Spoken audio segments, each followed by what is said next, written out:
ini cuma merepotkan dan jadi beban hidupku aja.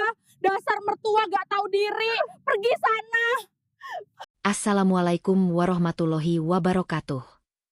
Bayangkan, bagaimana rasanya, seorang ibu mertua yang berharap bisa merawat dan menyiapkan kelahiran cucunya, namun malah dianggap merepotkan dan pengganggu, bahkan sampai diusir oleh menantunya yang sedang hamil 8 bulan. Tapi ternyata, sebelum kita mulai, kami doakan yang subscribe dan like supaya dilancarkan rezekinya, dilunaskan hutangnya, dan kalian dari kota mana nih?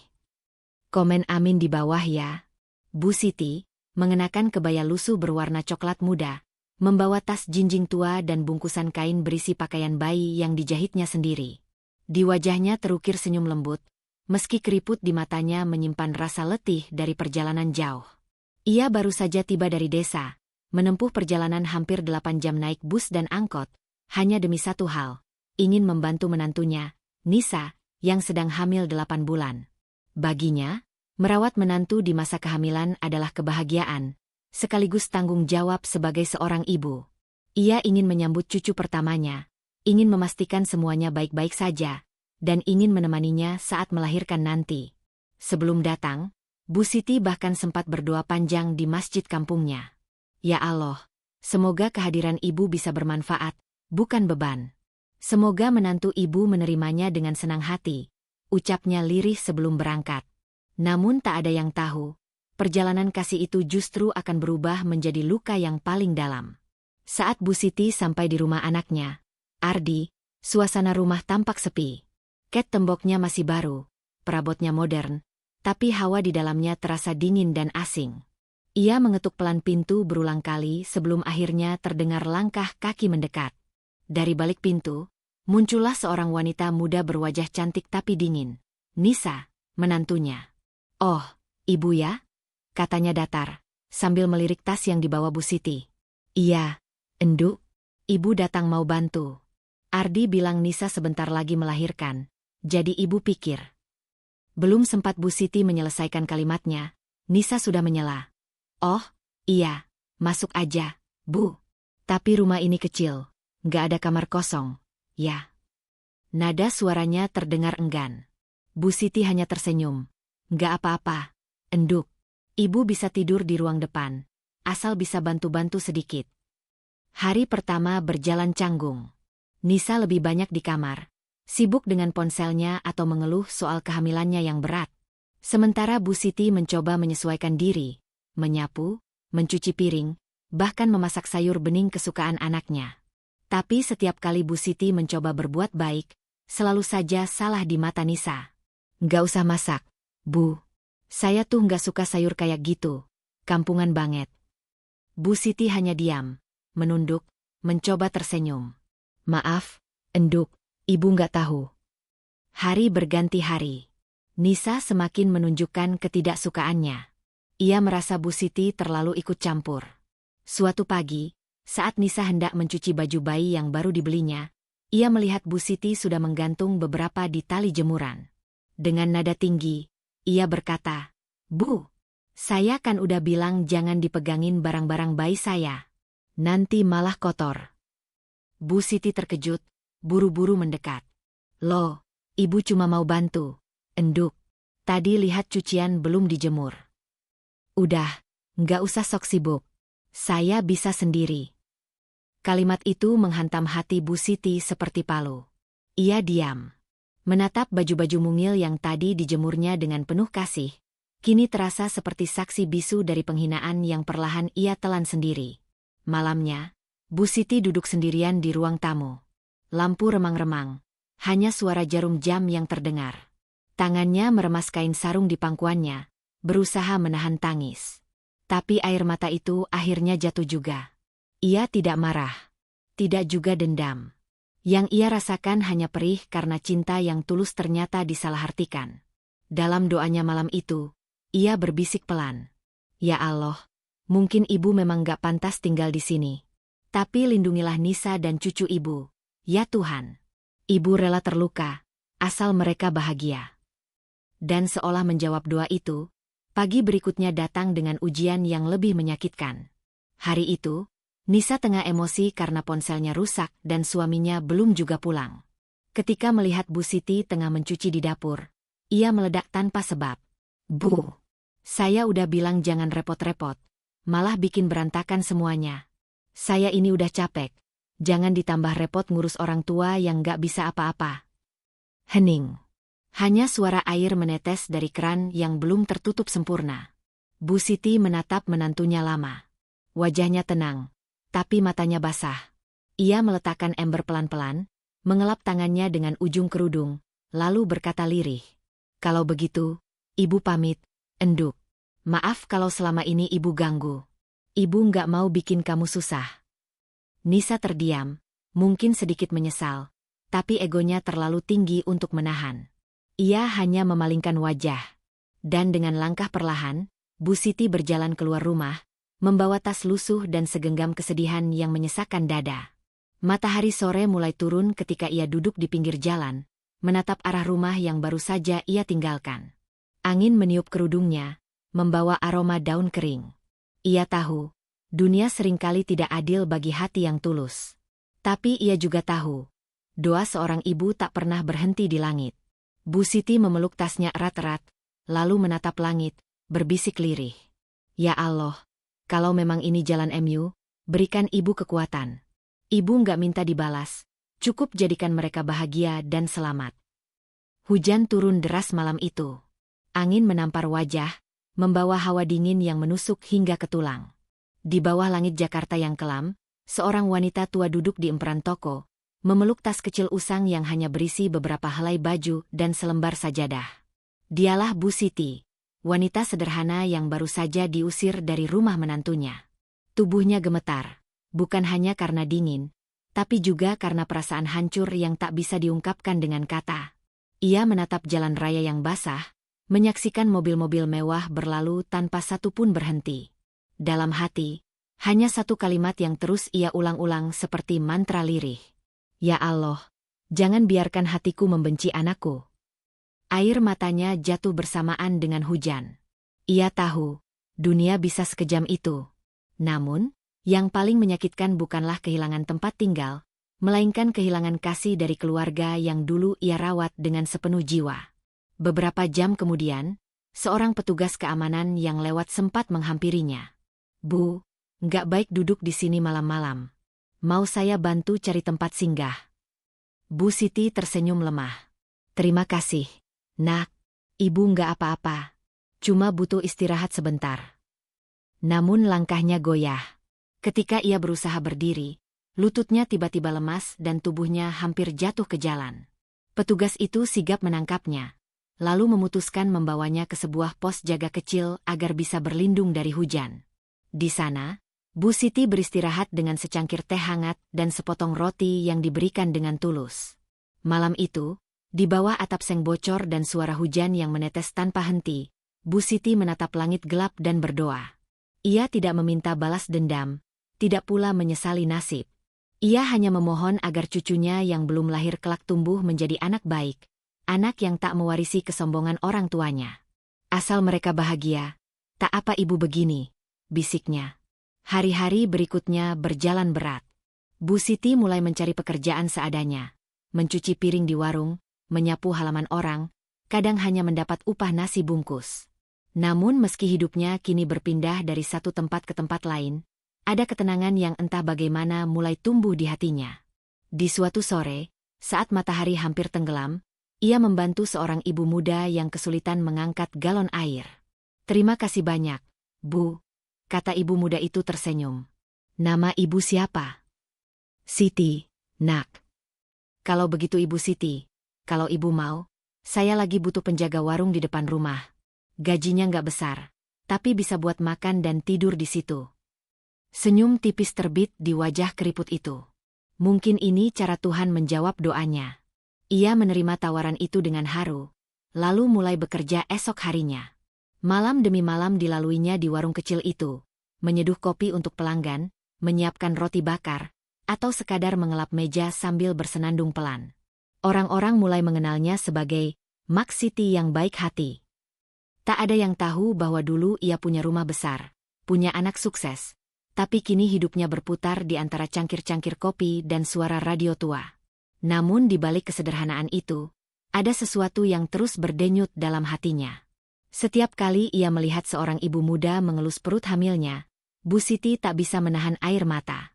Ia teringat menantunya, Luna, yang mungkin kini sedang menyiapkan kelahiran cucunya tanpa tahu bahwa wanita tua yang dulu diusir kini berdoa untuk keselamatannya setiap malam.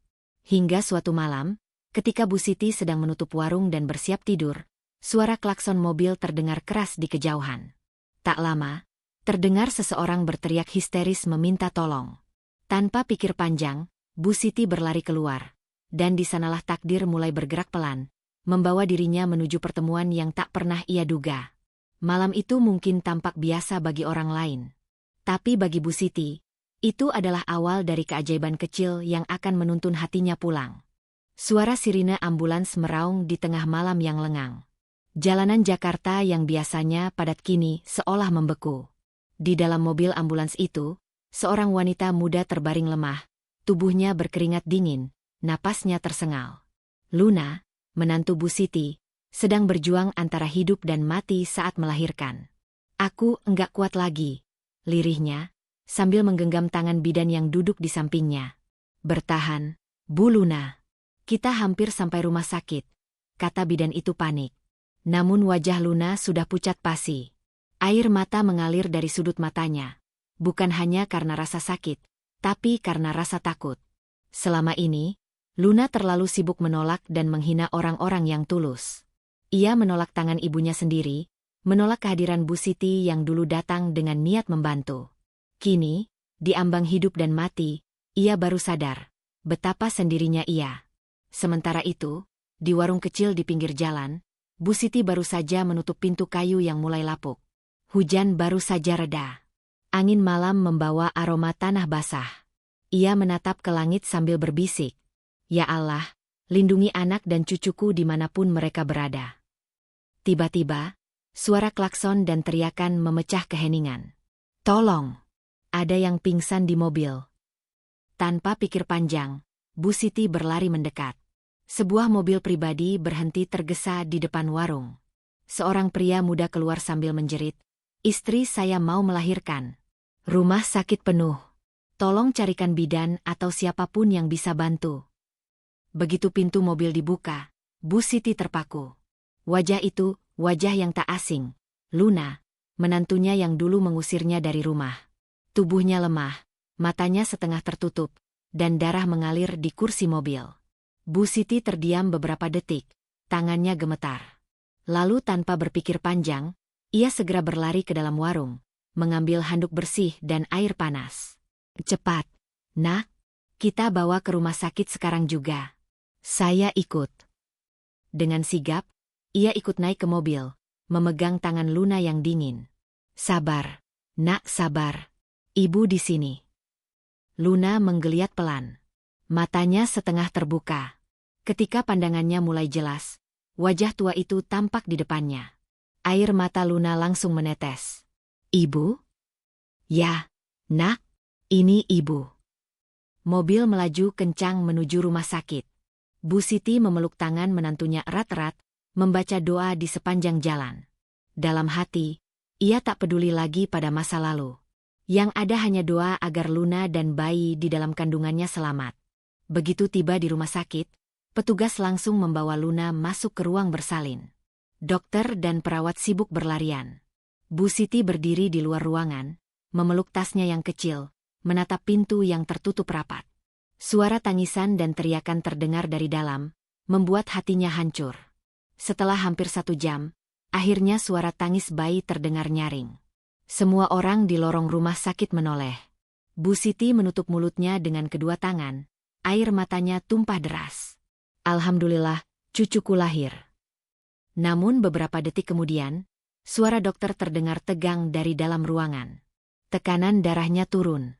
"Cepat siapkan oksigen." Bu Siti langsung panik. "Ya Allah, jangan ambil dia, tolong." Waktu seolah berjalan lambat.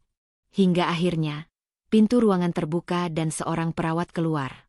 "Ibu yang tadi ikut di mobil." "Iya, saya Bu Siti, bagaimana keadaannya?" "Nak, Ibu, bayi selamat. Tapi Bu Luna harus segera dioperasi. Kami butuh keputusan keluarga." Bu Siti tertegun. Ia menatap berkas di tangan perawat, lalu menatap sekeliling. Suami Luna tak terlihat. Entah kemana, mungkin sedang mencari bantuan. Tanpa ragu, ia berkata, "Lakukan apapun yang terbaik untuk dia, Nak. Saya yang tanggung jawab." Beberapa jam berlalu, dan akhirnya pintu ruang operasi terbuka. Luna dibawa keluar dengan kondisi lemah, tapi hidup. Dokter tersenyum. "Ibu hebat, ya. Jarang ada orang setegar itu." Bu Siti hanya menggeleng pelan. "Bukan saya yang hebat, Dok. Tuhan yang kasih kesempatan kedua buat anak saya." Ketika Luna siuman beberapa jam kemudian, wajah pertama yang dilihatnya adalah wajah Bu Siti, duduk di samping ranjang, menggenggam tangannya lembut. "Ibu, kenapa? Ibu di sini?" Suara Luna bergetar.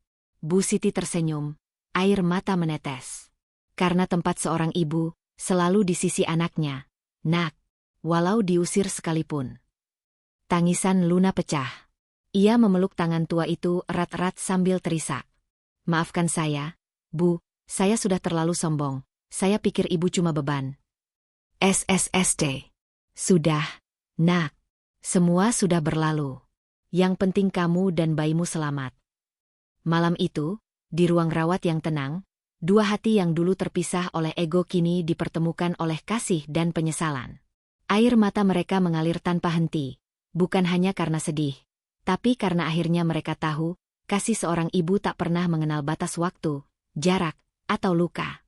Dan tanpa disadari, di luar ruang rawat itu, seorang pria berdiri memperhatikan mereka dengan mata berkaca-kaca.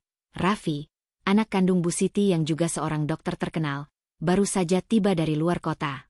Dalam diam, ia tahu, Tuhan telah mempertemukan keluarganya kembali, dengan cara yang tak pernah disangka. Pagi itu, sinar mentari menembus jendela ruang perawatan, menimpa wajah pucat Luna yang masih terbaring lemah. Suara tangisan bayi di boks kecil di samping ranjang menjadi musik paling indah yang pernah ia dengar dalam hidupnya. Ia menatap makhluk kecil itu dengan air mata mengalir pelan di pipi. "Kamulah alasan ibu masih hidup, Nak," bisiknya lirih. Tak jauh dari situ, Bu Siti duduk di kursi, mengenakan selendang batik lusuhnya, menatap dengan senyum tulus. Matanya sembab karena semalam tak berhenti berdoa dan menangis. Ia masih tak percaya. Tuhan benar-benar mempersilakan dirinya hadir di detik paling penting dalam hidup sang menantu yang dulu menolaknya. Pintu kamar pelan terbuka. Raffi, anak kandung Bu Siti sekaligus suami Luna, masuk dengan wajah lelah namun penuh syukur. Ia masih mengenakan jas dokter, stetoskope menggantung di lehernya. "Bagaimana kabar kalian?" tanyanya lembut sambil mendekat. Luna hanya menatapnya dengan mata berkaca. Aku nggak pantas hidup, Mas. Kalau bukan karena ibu, mungkin aku dan bayi ini sudah." Suaranya terputus, air mata kembali jatuh. Raffi segera meraih tangannya. "Sudahlah, yang penting kalian selamat. Semua orang bisa salah, Luna." Tapi justru di saat itu, Luna menoleh ke arah Bu Siti yang duduk diam di kursi. Ia menatap wajah tua itu, wajah yang dulu ia bentak, ia rendahkan, ia usir tanpa rasa kasihan. "Ibu," suaranya pelan, nyaris seperti bisikan. "Kenapa ibu mau datang? Kenapa ibu masih mau menolong saya setelah semua yang saya lakukan?" Bu Siti menatapnya, lalu mengulurkan tangannya, menggenggam jari Luna perlahan. "Nak, kalau hati seorang ibu sudah memilih untuk menyayangi, tidak ada kata, kenapa. Sekali mencintai, selamanya takkan berhenti." Air mata Luna semakin deras. Ia berusaha bangun dari tempat tidur, tapi tubuhnya masih lemah. Ia tetap berusaha menunduk, menangis sambil meminta maaf. "Ibu, maafkan saya bodoh, saya sombong, saya pikir dengan uang dan rumah besar, saya bisa bahagia. Tapi ternyata, saya malah kehilangan yang paling berharga, cinta dan doa seorang ibu." Tangisan Luna menggetarkan seluruh ruangan. Raffi yang berdiri di sampingnya ikut menunduk. Matanya juga basah. Ia tahu betapa dalam luka di hati ibunya, dan betapa berat penyesalan istrinya. Dengan gemetar, Luna mencoba memeluk Bu Siti. Butuh waktu bagi tubuh lemahnya untuk bergerak, tapi tekadnya kuat. Ia ingin menebus kesalahan. Dan ketika akhirnya tubuh mereka bersatu dalam pelukan, suasana ruang rawat itu berubah menjadi lautan air mata. Pelukan itu bukan sekadar permintaan maaf. Itu adalah pengakuan, penyesalan, dan cinta yang baru lahir kembali. Suara isakan mereka pelan, tapi mengandung makna yang dalam. Ibu, mulai sekarang, biarkan saya yang rawat ibu. Ya, jangan tinggal sendirian lagi. Bu Siti tersenyum, menepuk bahunya. Tidak apa, nak. Ibu sudah cukup bahagia sekarang.